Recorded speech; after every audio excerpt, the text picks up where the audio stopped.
Peut-être êtes-vous au courant du fait que je sois fan des films en lien avec le personnage de Godzilla. Et je dois vous dire que ce film-là, dès le début de l'année, je ne l'attendais pas. Je n'étais pas au courant de sa production du côté de Toho, étant donné que moi je me focalise surtout sur ce que peut nous proposer Legendary avec Kong, Godzilla, j'entends que ce ne soit pas forcément la meilleure adaptation du personnage et que ce ne soit pas forcément la meilleure écriture pour un scénario et le côté humain. Là, aujourd'hui, j'ai vu Minus One, qui célèbre les 70 ans de la franchise, évidemment film produit par Toho, un film de Takashi Yamazaki. Et on a eu la chance en France d'avoir 2 jours de diffusion au cinéma. Sachant que, en tout cas dans mon cinéma, il n'y avait que de la 4DX ou de la IMAX, je l'ai vu en IMAX. Et ce film, je vous le dis, est le film le plus incroyable que j'ai vu en lien avec Godzilla. Et sans rire, il est dans mon top 10. Pas de cette année, des films tout confondus.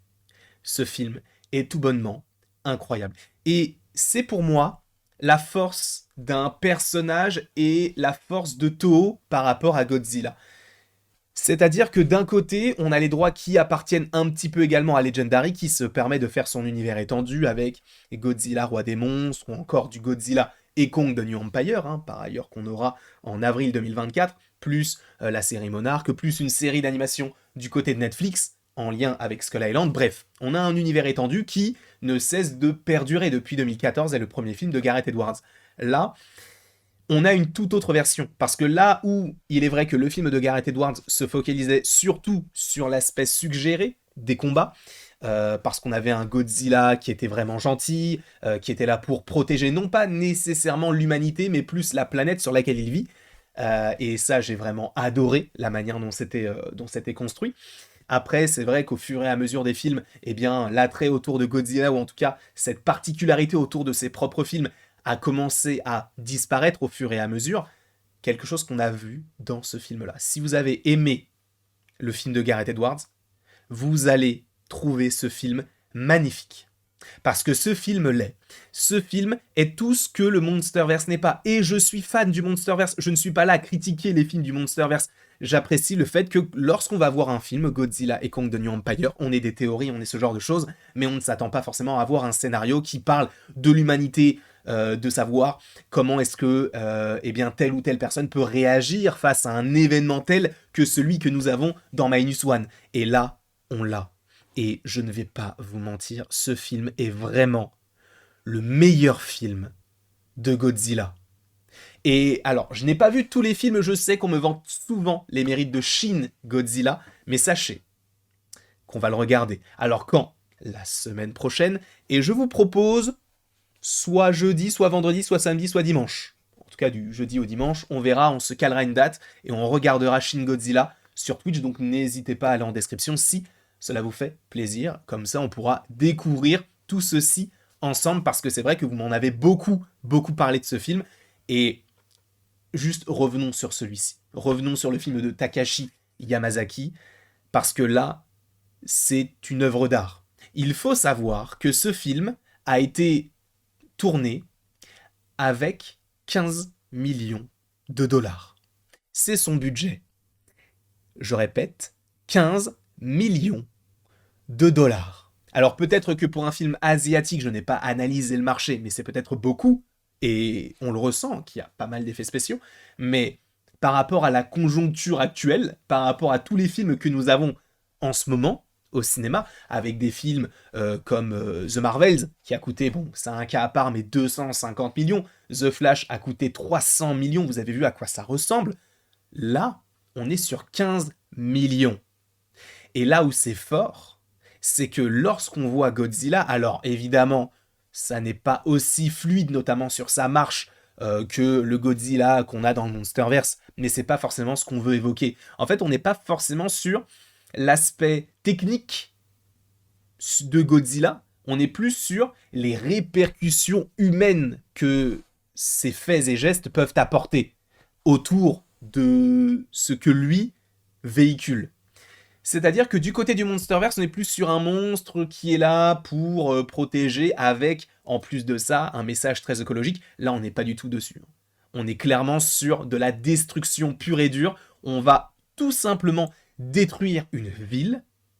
Tout ça pour une raison qu'on ne connaît pas vraiment, juste pour se dire qu'on détruit les choses. Mais c'est ça qui est intéressant dans la vision qu'on a de ce Minus One, c'est qu'on ne se focalise pas sur pourquoi Godzilla le fait, mais plus de comment est-ce qu'on va faire pour survivre à ça. Et quand je te parle de survivre, c'est pendant, avant et après tout ce qu'il se passe. Parce que ce film-là est clairement un film catastrophe, notamment avec le personnage de Koichi Shikishima, si je ne dis pas de bêtises, donc qui est attention spoiler. Ah oui, il faudrait peut-être que je le précise. Attention spoiler pour ceux qui auraient la chance de pouvoir le voir dans les 2 jours de diffusion. Mais si vous n'avez pas forcément la chance, sachez que je vais expliquer quand même certaines choses. Mais sachez que ce film est vraiment incroyable. Comme je vous l'ai dit donc, Shikishima est donc le personnage principal. Il était supposé être durant la Seconde Guerre mondiale un kamikaze. Et en gros, il a un peu totalement déserté. Et c'est quelque chose qu'on va lui reprocher, lui-même se le reproche. Tu sens qu'il y a cette volonté de vouloir rendre hommage et de satisfaire toutes les vies qu'il a vues partir. À cause en partie de lui, d'accord? Même s'il n'est pas responsable de l'apparition de Godzilla au moment où il est apparu pour la première fois, il est responsable du fait qu'il aurait pu tuer Godzilla, ou en tout cas le faire partir, et du fait qu'il soit un peu bloqué par rapport à la monstruosité du personnage, eh bien, ça a coûté la vie à bon nombre de personnages. Ce personnage-là est très intéressant et très important dans l'évolution qu'il va avoir, le syndrome post-traumatique, le côté de la tremblote quand il va devoir agir face à Godzilla par 3 fois. On a le moment où il est dans l'avion, au tout début du film, le moment où il est sur le bateau et qu'il se dit, en fait, si je ne fais rien, on est tous morts, et la toute fin, où justement c'est lui qui va sauver un petit peu tout son monde-là. J'ai trouvé que ce personnage était très très très bien écrit. L'aspect de, on va essayer de revivre, de survivre à tout ce qu'on a eu. Il a perdu ses parents, il va rencontrer notamment le personnage, si je ne dis pas de bêtises, de Noriko, qui elle va elle-même trouver un bébé, et donc c'est une famille recomposée, mais comme tu n'en as jamais vu, et l'aspect famille est très important. Et certains vont me dire que ce film, pour ceux qui l'auront vu bien sûr, est un petit peu, peut-être un petit peu trop mignon, un petit peu trop sympa, mais en vérité, il nous faut des films comme ça. C'est-à-dire que oui, il est vrai que c'est bien de montrer la destruction de Godzilla, de montrer l'impact qu'il a sur l'humanité, mais de le montrer de manière mentale, notamment avec les personnages donc de Shikishima et même de Noriko. C'est hyper intéressant de savoir comment est-ce qu'on va au-dessus de ce qu'on vient de vivre. De toute manière, on sait qu'il va revenir. Quand? On ne sait pas, mais est-ce qu'on se prépare? Est-ce qu'on est déjà préparé? Comment faire? Et ça, c'est hyper intéressant. Et l'alliage de ces différents personnages qui n'ont rien en commun, mais qui vont finir par devenir une famille, c'est génial. C'est génial parce qu'on l'a déjà eu dans beaucoup de films, et notamment le film de Gareth Edwards en 2014 où on suivait la famille de Ford, une famille qui, entre guillemets, était un peu lambda, et ce n'est pas la seule fois où on a ce genre de famille qu'on suit et qui, entre guillemets, est bénie de tout ce qui peut se passer et survit à la toute fin. On avait eu notamment le film 2012, où on suivait une famille et tout le monde arrive à survivre alors qu'il n'avait pas forcément de ticket, mais en fait il nous faut cette dose-là, cette dose de oui, on a quelque chose de surnaturel qui vient et qui va tout détruire, mais on a besoin de s'identifier à des personnages pour qu'on puisse se dire ok, là ça va mal, mais on a un espoir. Et ça, c'est le maître mot de ce film-là. C'est que ce film, malgré le fait qu'on ait énormément de destruction, énormément de morts, on compte notamment sur cette scène-là près de 30 000 morts, il y a toujours de l'espoir. Que ce soit en lien avec les personnages qui travaillent avec le personnage de Shikishima, alors je ne pourrais pas tous les nommer puisque je n'ai pas forcément leur nom en tête, mais voilà, il a sa petite équipe, je crois qu'il y a Doc, il y a Petit, et donc il y a le capitaine du navire, et tous ces personnages-là sont remplis d'espoir, ils ont tous leurs petites particularités. Alors bien sûr, de temps à autre, notamment vers la fin où tous les bateaux arrivent, notamment avec ce personnage-là, ça paraît peut-être un petit peu trop simple, mais on en a besoin. Là où rien n'a été simple dans leur vie respective, on a besoin nous-mêmes dans la narration et le montage de nous montrer un petit peu de bienveillance là-dedans. Moi, je trouve que la manière dont ça a été construit, c'est tout bonnement génial. Après, aussi la stratégie derrière, parce qu'on peut se dire, mais ce mec-là, ce Godzilla, ne fait que se régénérer, on l'a explosé une première fois, mais il a survécu, tu vois que ses cellules se régénèrent très très vite, donc comment est-ce qu'on peut le tuer? Et là où c'est hyper intéressant, c'est d'étudier la faune et la flore de tout ce qui les entoure, et ils vont notamment utiliser l'océan. Parce que Godzilla se vit et se déplace dans l'eau, mais ils vont utiliser donc la pression de l'eau, et c'est une superbe idée. Et j'ai trouvé vraiment l'idée hyper ingénieuse. Alors, je ne sais pas, je n'ai pas vu tous les films en lien avec Godzilla, donc je ne sais pas si cette technique a déjà été utilisée, si c'est un hommage, sachant que ce film, encore une fois, est censé célébrer les 70 ans de la franchise, je ne sais pas. Mais en tout cas, par rapport à l'intrigue, tous les personnages sont utiles, il y a une énorme ambiance, et ça on va en parler, mais bref, pour moi tout fonctionne très bien, la stratégie est géniale, les personnages sont très bien écrits, Noriko et Shikishima sont géniaux, bien sûr on a également un autre personnage, alors je n'ai pas forcément de photo, mais si je ne dis pas de bêtises, alors attendez, je vais essayer de retrouver son nom, lui pareil, c'est un peu le personnage qui arrive à la dernière minute pour sauver un peu tout le monde, je crois qu'il s'appelle Tachibana. Sosaku Tachibana, alors je n'ai pas de photo, mais lui, pareil, c'est aussi un personnage qui est très intéressant et très important, et c'est un peu lui qui est ce petit élément dynamiteur du bonheur qui va s'en suivre par rapport à toute la destruction que va coûter Godzilla avec un seul mot, vie. Parce que ça aussi c'est hyper intéressant, Shikishima, lui qui a toujours été vu par les autres et aussi par lui comme étant un lâche. Et ça, c'est hyper intéressant. L'écriture intérieure du personnage de toute ma vie a été focalisée sur le fait que je sois kamikaze. Aujourd'hui, je suis toujours en vie. Comment est-ce que je peux continuer à vivre alors que d'autres sont morts, sachant que moi qui devais mourir, je suis toujours là. Et on a cet aspect de la vie qui continue et à quel moment est-ce que je vais pouvoir terminer ma guerre, entre guillemets. Et c'est notamment la toute dernière phrase du film, est-ce que ta guerre est terminée? Et je trouve que la manière dont ce film est écrit, c'est vraiment de la poésie. C'est vraiment de la poésie, notamment par rapport à l'écriture intérieure de ce personnage-là, et même de tous les autres qui voilà, sont remplis d'espoir.